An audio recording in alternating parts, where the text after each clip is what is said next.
fired my job 10 years ago to this exact day, and I made it work for myself because I built a 7-figure business. So in this video, I'm going to break down what I did, how I did it, what worked, what didn't work, and what I would avoid if I had to start over again from day one, so you don't have to make the same mistakes that I made along the way.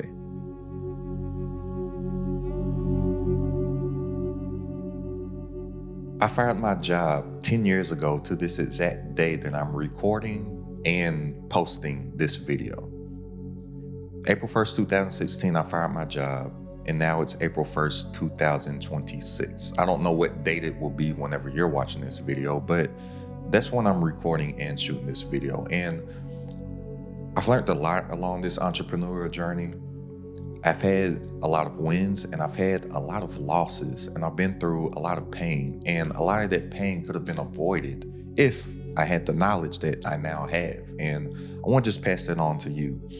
So if you don't have 5 minutes to spare, then you'll probably just end up getting caught up in the 40-40-40 scam like most people do. You know, they work at least 40 hours a week for 40 years of their life to retire for 40% of their income. And nobody that I see that is actually living a life that they enjoy and feel fulfilled within their purpose did it through that route. And I didn't foresee a life for myself going down that route either. So let me break this down with you real quick. And I hope that this is as helpful for you as it has been for me along the way. And I've been having to figure this stuff out mostly on my own. And that's why I'm on this whole mission to make it crowded at the top with everything that I'm doing right now as far as my community and this YouTube channel, just so other people don't have to go through what I went through, and I can actually help pull other people up the higher that I go, and hopefully they'll return the favors to others along their journey and pull others up as well. And that's how we can all make it crowded at the top. You know, a rising tide lifts all ships. But look, the first thing that I had to make in my mind was a decision that I was going to fire my job. So everything starts with making a decision. And when I say this, so many people think that I'm just talking about some fluff or like, oh, get to the tactics. Oh, he said to make a decision. But I'm so serious about this because most people don't make any decisions in life. What they do is that they make choices. And here's the thing, with a choice, you have options. All right, you can choose this, or I'm gonna do this, or maybe I'll try this, or then if I do this and I have a backup plan, then I'll do this. Choices have options, but a decision is definitive. There's no options to choose from. There's only one. So on April 1st, 2016, I became mentally unemployable. I drew a line in the sand, and I literally was willing to die behind that decision. I'm like, this is what I'm going to do. I'm going to figure out a way to make this work for me. There's no going back and forth. There's no negotiating with myself. There's no lip wrestling. So what most people do is that they know what they actually want to do, but then they start going back and forth with themselves in their head and start saying like, well, what if it doesn't work out? When you make a decision, you literally remove that thought from your brain. I did not have the what if this does not work out mind frame. My plan B is just another way to make my plan A work. And throughout my entrepreneurial journey, I realized that failure isn't a bad thing. And this may have been something that actually helped me out before, because I learned this in a previous life of mine as an athlete, right? I used to play sports all the way up until college. Like I made it to a collegiate level. And in sports, you lose all the time. You don't win every single game. I played basketball. You don't make every single shot. When I used to play baseball, you don't hit the ball every single time. Actually, in order to make it to the Hall of Fame in baseball, you only have to hit the ball like 20 or 30% of the time, right? But in the school system, they teach us that failing is a bad thing because they give us this F in this big old red marker, and then they circle it and they put fail. Or sometimes they'll put an exclamation mark behind it, right? Like fail, oh, you failed. And then we duck our shoulders, we tuck our tail in like a little dog, and we whimper. We're like, I failed. But Hall of Fame, baseball, you only have to be right like 20 to 30% of the time, connect with the ball, you're in the Hall of Fame. Basketball, you shoot 50% from the field, you're Hall of Fame. But in life, business, entrepreneurship, we think that that's failing. Because I don't know what the grade system is now, but when I was in school, I know when I was in like grade school up until high school, a 92 to 100 was an A. I believe a 83 to 91 was a B. What was it? I think a 73 to 82 was a C. What was it? A 72. Oops, I'm sorry. A 65 to 72 was a D. And then anything 64 and below was an F. But I'm like, where else in the world can you be right 50% of the time and be considered a failure? The school system trained us that failure is wrong. And if I just take it to a deeper level, which this isn't going to be a video about the history of the education system here in America, but it's designed to mess with our minds and hold us back to put us in place. Because up until not too long ago, like I said, this isn't going to be a history lesson. Just real quick, the school system only went to a middle school grade level up until like not too long ago. And it was designed to teach us basic reading, writing, arithmetic, and then get us a job in the factories during the industrial age and whatnot, or the industrial revolution, just so we can turn into factory workers, right? But then there was a job shortage, and then you had all these teenagers running amok, causing havoc in the streets, and they were like, oh, we got to get these kids off the streets. Let's just go and teach them more school, more basic reading, writing, and arithmetic, and then the whole concept of high school came. So even when you get to a high school level, it's not designed for you to learn. It's basically designed to be a daycare, because that's how it was originated. That's the foundation of it. And then the whole concept of college and all that stuff, it's a business, right? Whoever they are, this stuff isn't designed for us, but they teach us that failing is a bad thing.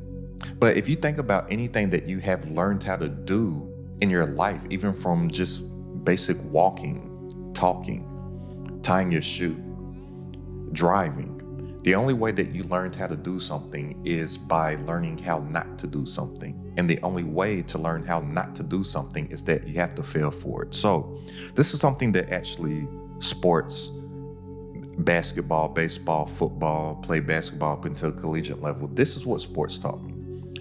That you learn how to play the sport through failing at the sport. And that's how I look at business and entrepreneurship. I look at it for the game that it actually is, and I treat it like a game. So I came up with this acronym for myself about failure. And to me, failure or fail stands for finding an individual lane. So I know that the only way for me to figure out a way to make something work for me is that I have to fail my way to it. So then when I find out what does actually work, I'm like, okay, now let me double, triple, quadruple down on this. But each and every single failure that I come across along my journey, I'm just like, oh, okay. So I figured out another way that this isn't gonna work for me. I don't come across that failure and be like, oh, this doesn't work, I quit, all right? But this all starts with me making that decision. So April 1st, 2016, I made that decision that I'm not going to work for anybody else again a day in my life, all right? I have to tell myself this, and I had to tell myself this repeatedly so I could train my subconscious mind to get on board with my conscious mind and what I actually want to do. Because a lot of people, they don't realize that your subconscious mind is running everything. But the great thing about your subconscious mind is that it has absolutely no reasoning ability, and it doesn't know what's real and what's fake. So it's basically like a dumb AI, right? We're in this AI age. Everybody thinks that AI has all the answers, but it doesn't. AI just gives us what it is that we prompted. That's the same thing with our subconscious mind and what I call our success mechanism, right? So we train our subconscious with the prompts that we tell it, but most people are telling it the wrong stuff. And I treat our subconscious, or the success mechanism of your brain, just like a GPS system. So think about this. A GPS system, if you give it your intended destination, you give it the coordinate points, your GPS system is going to take you there, right? It's going to get you to where you want to be, regardless of what happens. So regardless of if I get in my car and there's a traffic backup right here, traffic's piled up because there's a car accident, my GPS is going to take me this other route. Okay, well, now this failed because there's a tree in the road. GPS is going to take me another route. But no matter what happens along my destination, no matter what obstacles are on the road, that GPS is going to find a route to get me there because it knows that this is the one place that it's headed to.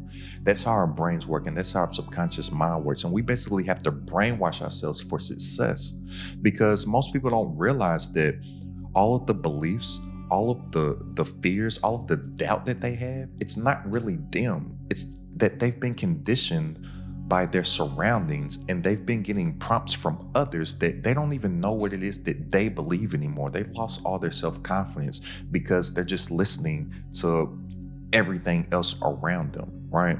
So when it comes to me making this decision, I understood this about my brain. I started to study the brain. I started to study human psychology. I started to understand myself.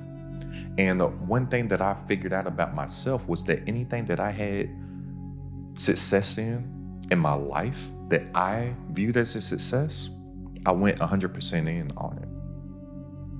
I didn't have any other options. If I take it back to me making it to college to play basketball, because I always knew that I wanted to be an entrepreneur. I just didn't know what I was going to do, but I never had a dream job, right?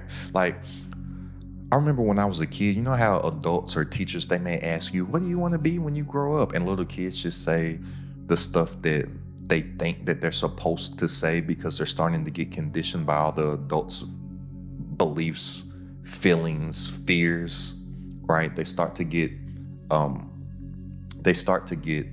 trained off of everybody else, and this is when they start to lie. So they'll say stuff like, oh, I want to be a doctor. I want to be a teacher. I want to be a veterinarian. Because in their brain, it doesn't make any sense to say like, oh, I want to be a superhero. I want to be an astronaut, because they don't see any examples of that in their life. So they lie and say whatever it is that they think the teacher wants to hear. I wasn't that kid. So the teacher comes and asks me, what do I want to be after this person says they want to be a teacher, they want to be a principal, they want to be a doctor, they want to be a nurse, they want to be a firefighter. They come to me and I said, I don't know, I want to be the boss. And they're like, the boss? The boss of who? I'm like, I don't know, the boss. They're like, well, what's a boss? I'm like, I don't know, who's your boss? I want to be him. Like, the principal? I'm like, no, I don't want to be the principal. I want to be the principal's boss. The superintendent? Like, no, I don't want to be a superintendent. I want to be a superintendent's boss. When I grew up as a kid in the 1990s, I had never heard the word entrepreneur, so I couldn't verbally communicate that I wanted to be an entrepreneur. Just as the boss. I just knew that I did not want another adult to be able to tell me what I need to do on a day-to-day basis. That didn't make sense to me. Because as a little kid, I knew that my superheroes were my mama. I looked at my daddy like my daddy could whoop Superman. Like if Superman came down, I think my daddy could beat him in a fight, right? My uncles, other people from around the way that I had a lot of respect for and admired. I looked at these people like they were superheroes, but I saw all my superheroes get defeated by a job. I saw super creative people feel like they just got all the inspiration, all the life, all the fun pulled out of them because they had to go in day to day to a job that they hated. My mother, she worked at the hospital in the lab, and I remember like maybe every other month or something, she would be on call. And she would have this little pager, and no matter what was going on in life, if that pager went, she had to go into work. And I remember one night we was having a good time, so just having fun, watching TV shows, movies, playing board games and cards, all that stuff. It was a swell time. The beeper went off. Oh, I gotta go. Why do you gotta go, mama? We're having a good time. Oh, I have to go to work. That didn't make sense to me in my child brain, because I'm like, yo, all these adults tell me that I have to listen to them because I'm a child and they're an adult. So I'm thinking that the adult can do whatever it is that they want to do on a day-to-day basis. But why are the adults having to listen to other adults? I thought the whole point of becoming a grown-up was so you could have fun and do whatever you want to do and eat dessert for dinner if you want to. But there's somebody else telling them what to do. Hey, daddy, can we do this on Wednesday? Oh, I can't, I gotta work. Why? Why do you have to work? You are daddy. Doesn't make any sense to me, right? So if I take it back to me making this decision, and I'm realizing that everybody else forgot who and what they are and what it is that they actually want to do because they've gotten influenced and they've let their subconscious brain get prompted by all of their decisions, then I realized once I made this decision for myself to fire my job and became mentally unemployable, I realized that from this, I need to take it up another level, and I need to have a healthy diet. Now, when I tell people that you need to have a healthy diet, they typically think that I'm talking about food. Well, I need to eat healthy, eat clean, drink water, fruits and veggies. That is a part of it. But when I say you need to have a healthy diet, and when you understand the psychology of how your brain works and how your subconscious is influenced by everything that you're around and you're consuming, when I'm talking about diet, I'm talking about being conscious and aware of everything your body's consuming. So not only food, but I'm talking about what are you listening to? What are you watching on a day-to-day basis? What type of conversations are you having? Who are you hanging around? What environments are you in? Because just think about this for a second. The human body, it's a wonderful design that God, our creator, has created.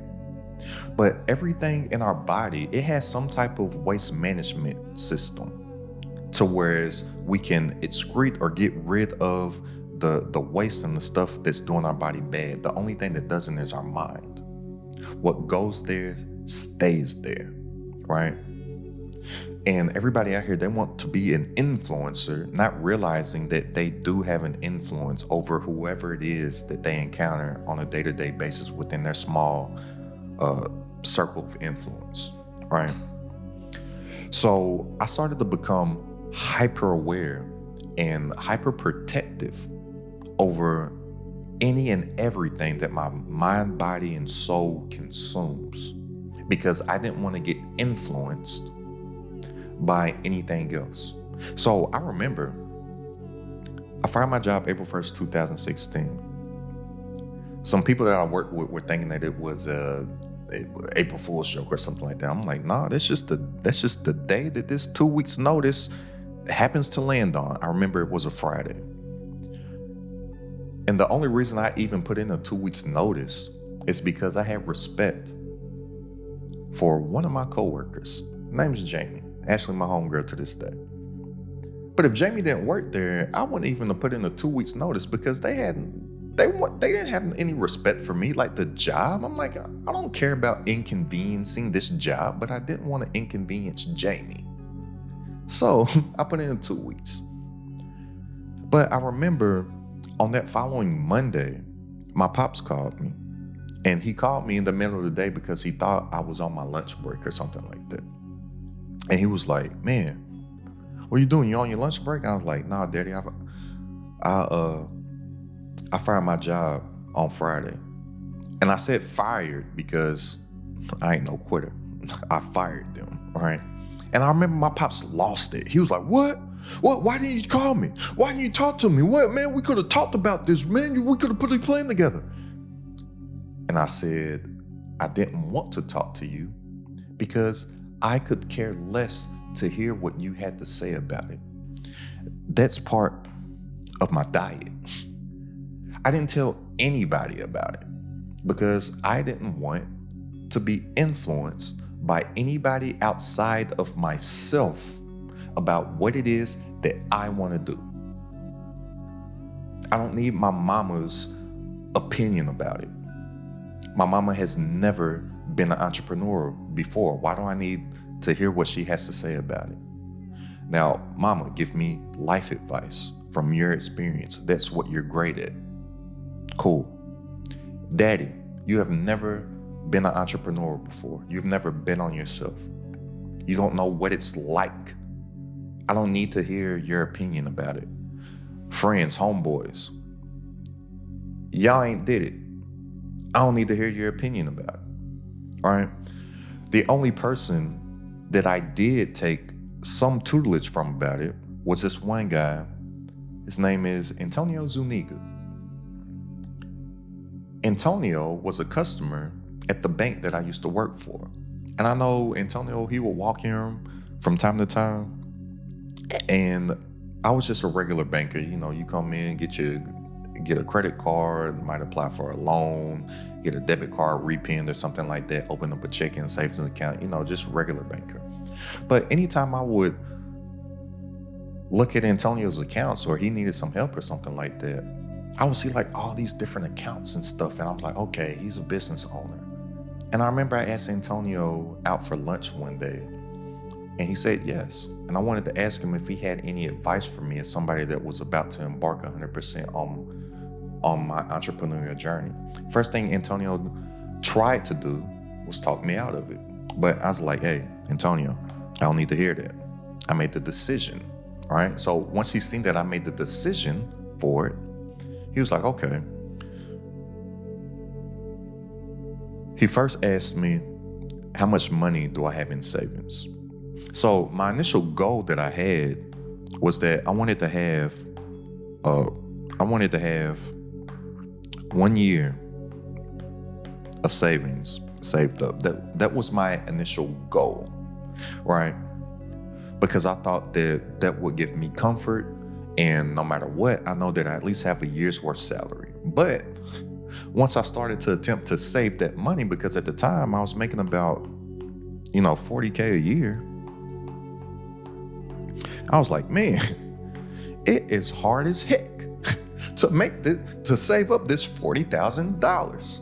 This is very, very difficult because I was doing any and everything that I could to save as much money as possible. I had what I called something that I called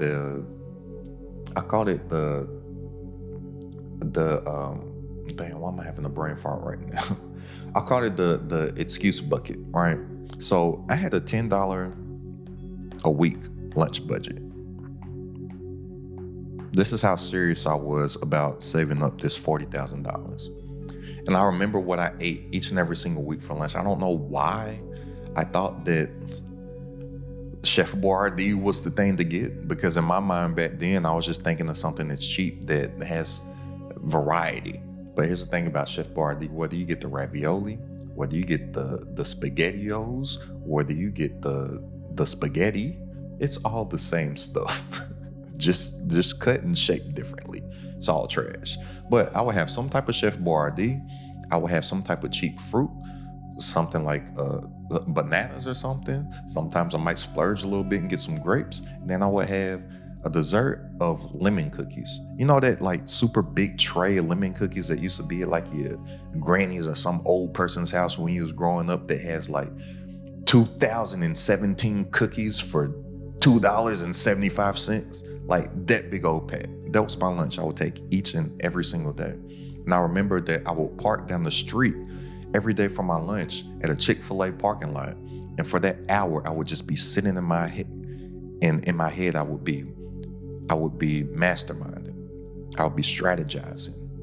I would be visualizing what my life would be like as a successful entrepreneur every single day, right? But he first asked me how much money did I have saved up. At the time, I had about half of this 40K. I had like $20,000 saved up. Then he asked me, how's my credit? I was like, oh, my credit score is pretty good. I think at the time I might have had like a 730, something like that. Antonio, he told me to go out and get a few credit cards, or his actual words, go and get as many credit cards as you can get. And I was like, why? And he was like, well, if you're going out and you're betting on yourself, if you happen to ever need any capital, no bank will ever touch you, he said, until you are at least making a decent amount of income, or you can show that you've been in business for at least 2 years. Right? So he was like, since you have a good credit score, go ahead, go apply for some credit cards. And I'm not telling you to use the credit cards, but if you happen to fall, instead of falling on your ass, you can fall with some credit cards in your back pocket. That's the number one thing that I remember that he told me. So I went and I got some credit cards. He also told me to go and get a physical, go get checked up, because you're not going to have any health insurance until you start to feel comfortable with you going out and purchasing some health insurance because you have some income coming in. I was like, all right, cool. So I went, got my teeth checked, got a physical, everything was fine and dandy. Went and got some credit cards, cool. So when I fired my job, because a lot of people, they have this dream of quitting their job, but they don't ever put a plan together.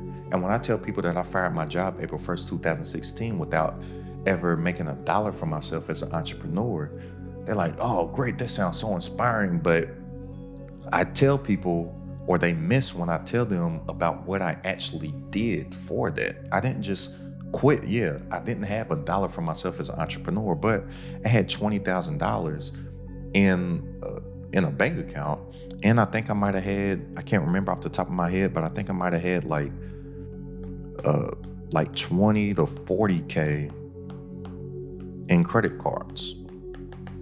Right? So I had 20,000 in savings and then like another 20 to 40K in access to credit if I happen to need it. So I had already made this decision to fire my job. And I had calculated my freedom number, which is big too. When I said that a lot of people want to fire their job or quit their job, but they don't put any plan together, they don't know how much it actually would cost them to quit their job. I calculated my freedom number, and this is what your freedom number is. So think. The reason why I say freedom number is because freedom is for sale each and every single day. People, they're just wasting their money on so much crap that they don't ever think to buy their actual freedom or buy their time back. So your freedom number is, I say that you calculate 6 to 12 months of expenses. Now, when I say 6 to 12 months of expenses, I mean everything. I don't just mean your bills. I mean everything that you like to do for leisure. I mean everything that you waste your money on. If you're a drinker, put in that tequila bill. If you smoke, put in that smoke bill. If you like to go out to eat, put in that go out to eat bill. If you're a clubber, put in that bill. I mean every single expense that you have, calculate that up. Because something that I found to be true is that if you don't have enough money saved up for at least this 6 to 12 months to whereas your lifestyle doesn't change, most people will quit because they have made these certain comforts in their lives and they don't know how to sustain without these certain comforts. So I'll say your freedom number is when you have at least 6 to 12 months of expenses saved up. Now, originally for me, I first thought that my freedom number was going to be this $40,000 right here, because the first business that I got started in was something called wholesaling real estate, right? Because I had come across this guy on the internet, I think his name was Sean Terry at the time, and he had made this thing sound so cool and so easy to where you can flip houses without using any of your own cash or credit. So I saw this guy with how can I say this? With a big personality pop up one day on social media. He's like, hey, do you want to learn how to flip houses without using any of your own cash or credit? I'm like, man, I don't want to work. I don't want to spend my money. I want to use my credit and I can flip a house.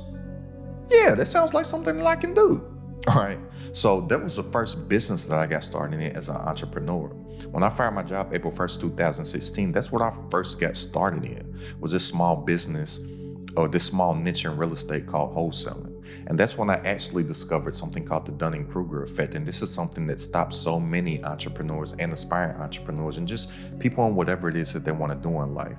And the Dunning Krueger effect, in short, is that you have way more confidence in your ability to do something with the less amount of information that you know about it.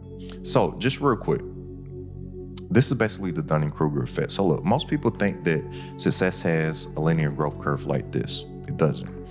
In actuality, success in anything looks like this. This is the Dunning Krueger effect. So I said that your confidence in you being able to do something is at an all-time high when you don't have any experience with it, or you don't have any information or knowledge about it. So you hear about something, you're like, oh, I can do that. That sounds easy. I can fire my job. I found the video of this guy named Aston CEO that talked about how he did it. Oh, I can build an online business and sell digital products from stuff that I know because I came across this handsome young fellow named Aston CEO on the internet that makes all these videos about how you can grow your income, impact, and influence online with a digital product powered by YouTube. I can do that. Then the more information you get about it, you hit this all-time low right here because now you're like, oh, this is harder than it looks. This is going to be harder than it seems. Oh, I'm actually going to have to put in some work. Oh, I'm actually going to have to be consistent for a long time over time. Oh, I quit. And this is where most people quit. But all the lows right here is where people turn into the person that the work can work for. So most people quit right here and they say stuff like, oh, it doesn't work.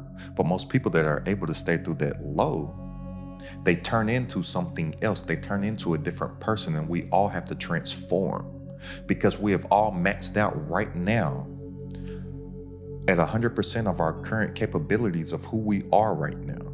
We have to elevate, we have to grow, we have to become something better. The be comes before the get. A lot of people think that you get something, then you can become somebody else. But no, you have to become something different first. Then you can get what you desire. Most people quit right here.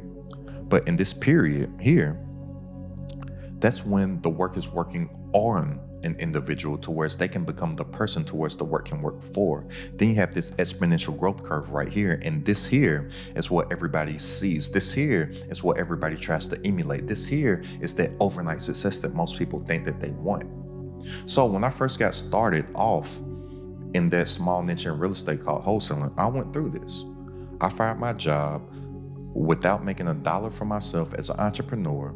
And I thought my freedom number was this $40,000 because this guy that I was listening to, Sean Terry, he was saying through this method in real estate, once you get a few deals under your pocket and you have $40,000 from the business, or he said whatever your year's salary is, for me it was $40,000. But once you have a year's worth of salary saved up from the business, then you'll feel comfortable quitting your job because you now not only have some money, but you have confidence in that you are able to make this model work for you.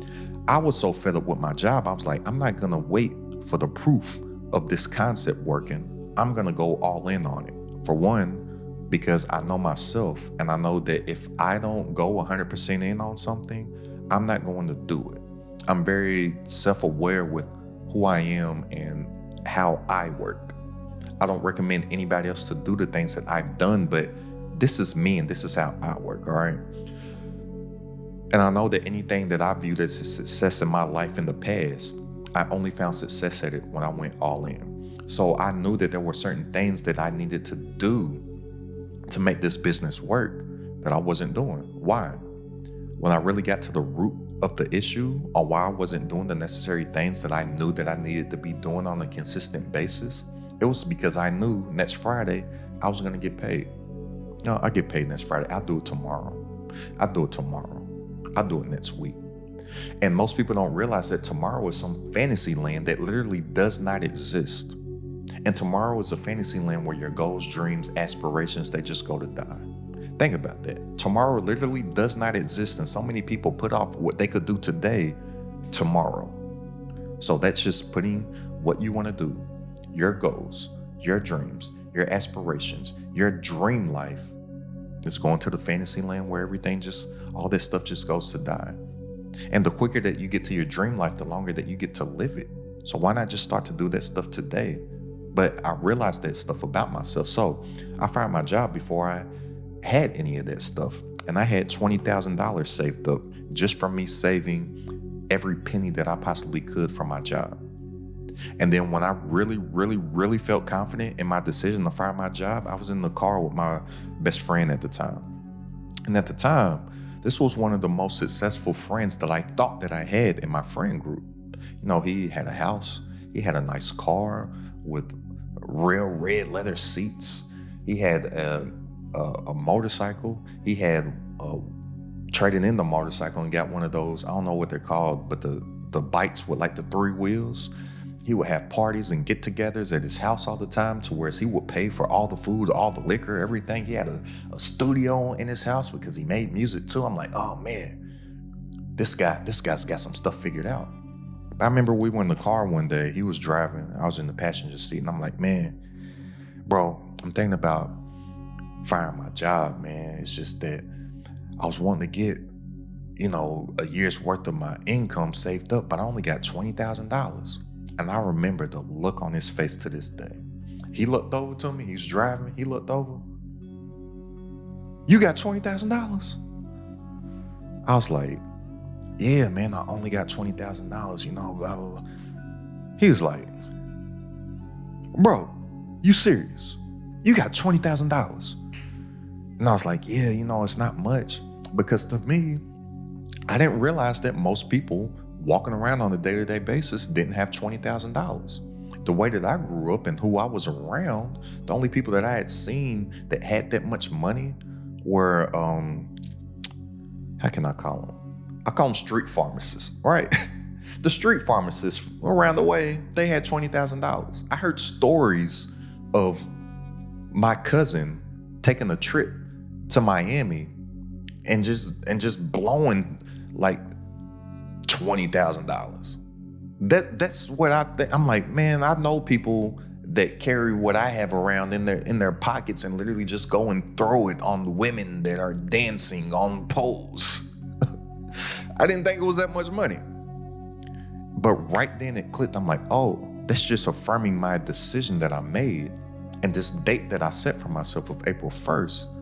Because somebody that I'm thinking is successful has nowhere near $20,000. I actually realized right then in life, I was in a better position than he was.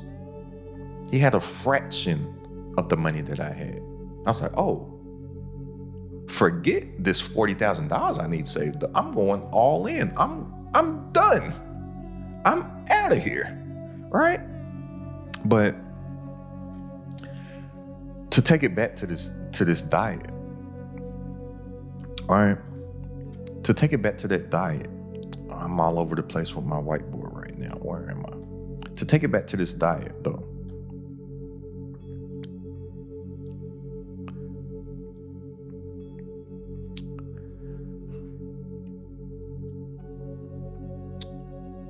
I had my $20,000.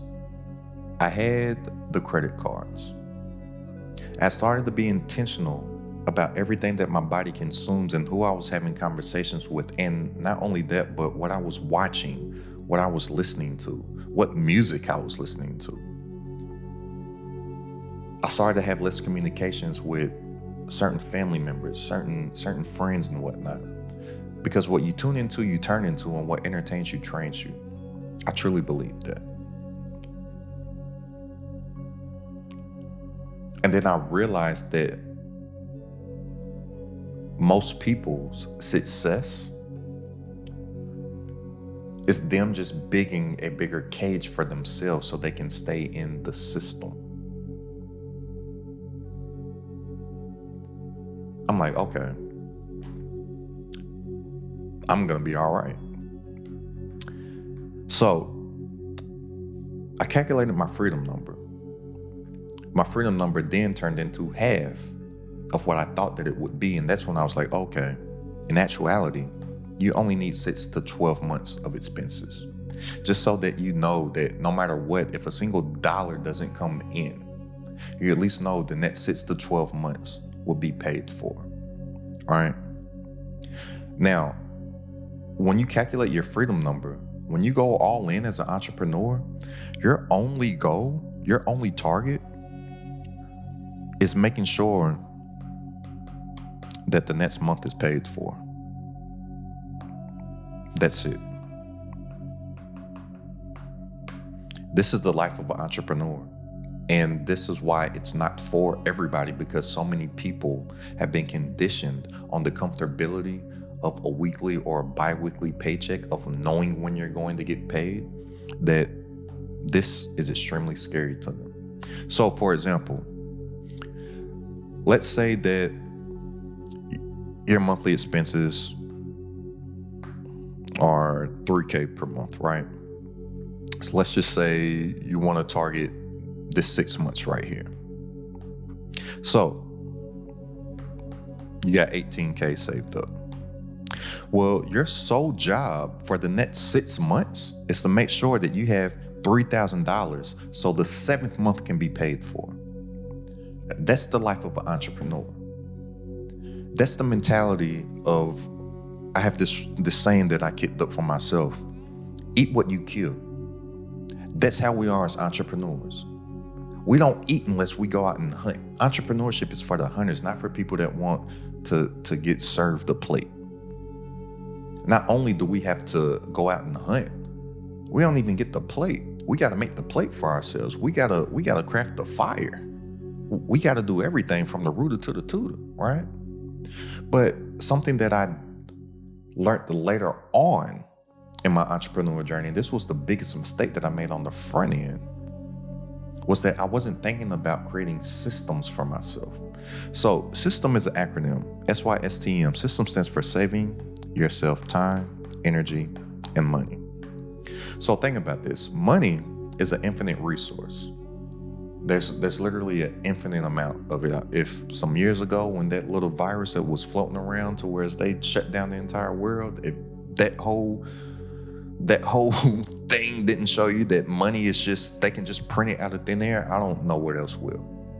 But our time is a finite resource.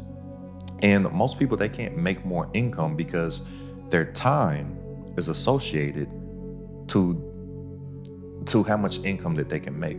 So your time, which has a cap on it, is tied directly to something that doesn't have a cap on it. Therefore, no matter how much time that you put in, you can only do so much work. And when I first started off in that small niche in real estate, I only had so much time. And my resources were limited as well, because the only way that I was marketing for my business in order to get some money at the time was that I was doing direct mail marketing.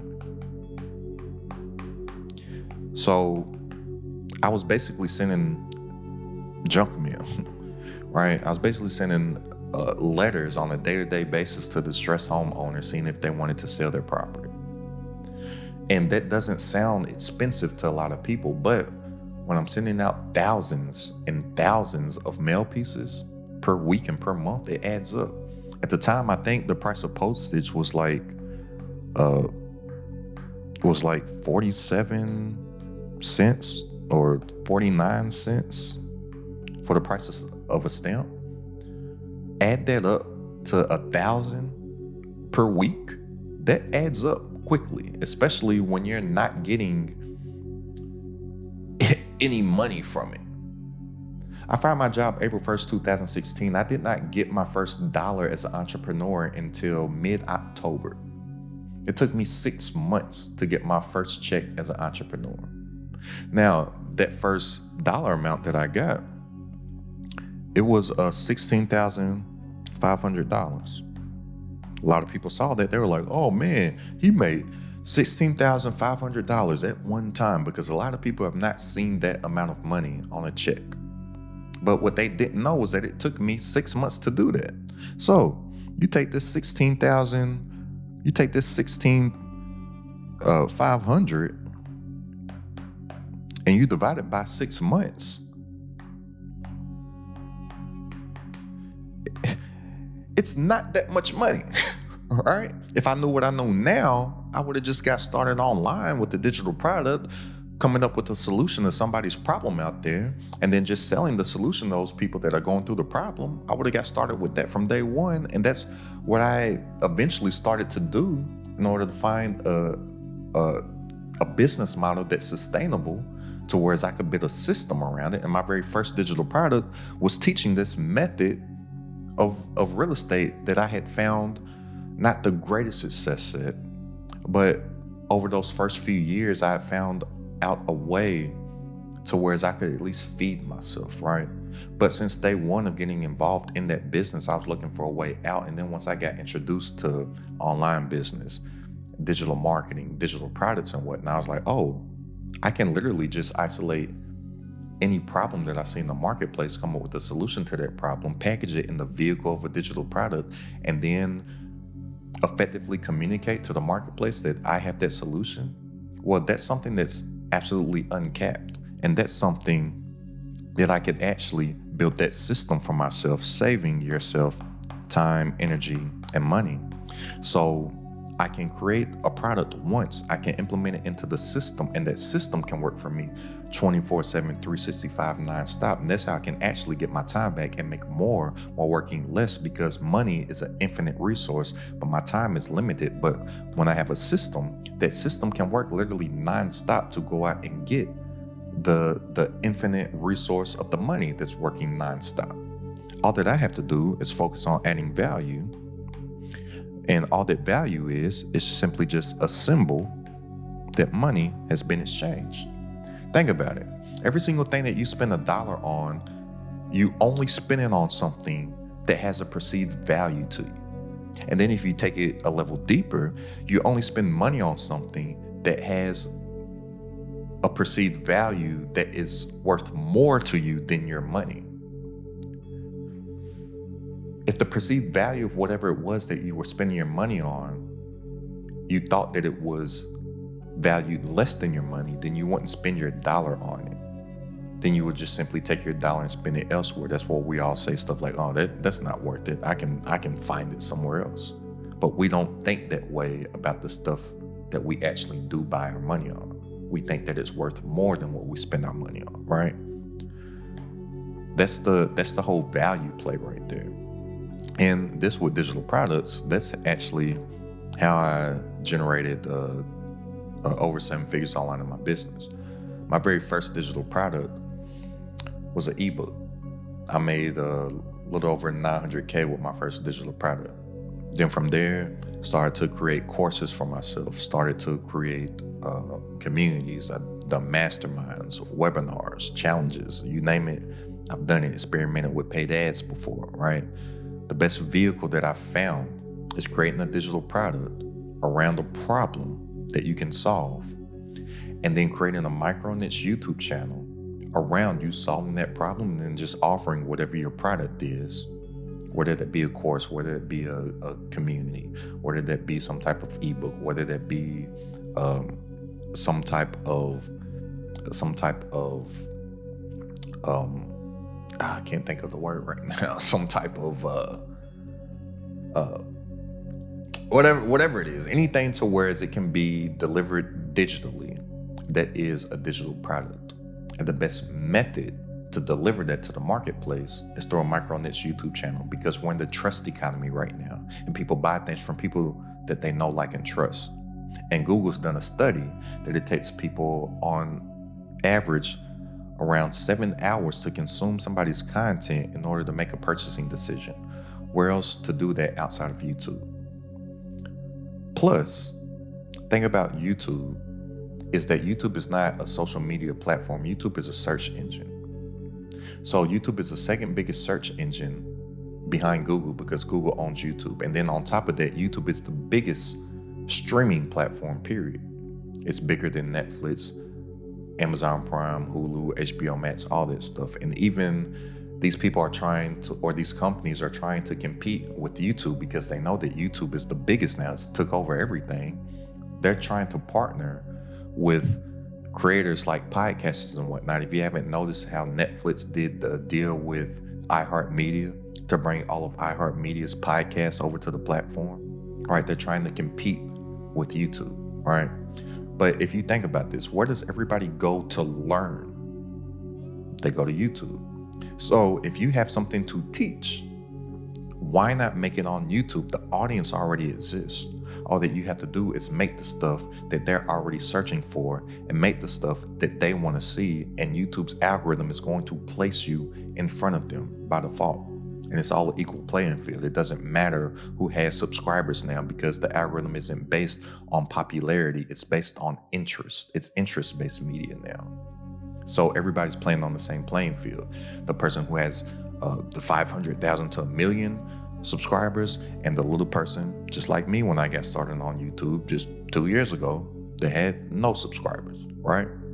But when you're focused on being a contentpreneur versus a content creator, then you know that you only have to focus on getting the right eyeballs. And when you understand that you have to get the right eyeballs, then you realize that you don't have to get all the eyeballs, and you can make a very successful business for yourself with a smaller audience, right? That's what I realized. And if I knew this starting off, I would have just got started with this way sooner. I wouldn't have had to go through months and months and months and months of no income repeatedly over years. I wouldn't have had to mess with going into debt and then thinking that I'm elevating my business by getting started in different vehicles and real estate and taking on debt and loans to do all this type of stuff. When I can create a digital product, which is going to be an asset that can compound over time, and attach it to a micro niche YouTube channel, which is going to be a true digital asset once you have a catalog that compounds over time as well. Just the other day, I got paid $4,000 from just the views of my YouTube channel.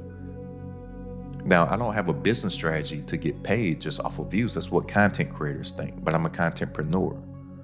I use YouTube as a traffic source to drive traffic to my business. I think business first. I think content creation second. But it's nice to have that little cherry on top for some stuff that I was just already gonna do. But in real estate, a lot of people that don't know that, like, good cash flow on a single property or a single family residential house would be like $300 to $500.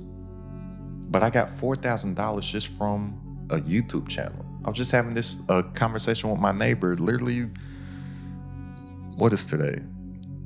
Literally this past weekend, I think like on Friday or Saturday this past weekend. She was telling me about how her rental portfolio, she's making all this money. And she said that she made like about $5,000 off of her rental portfolio.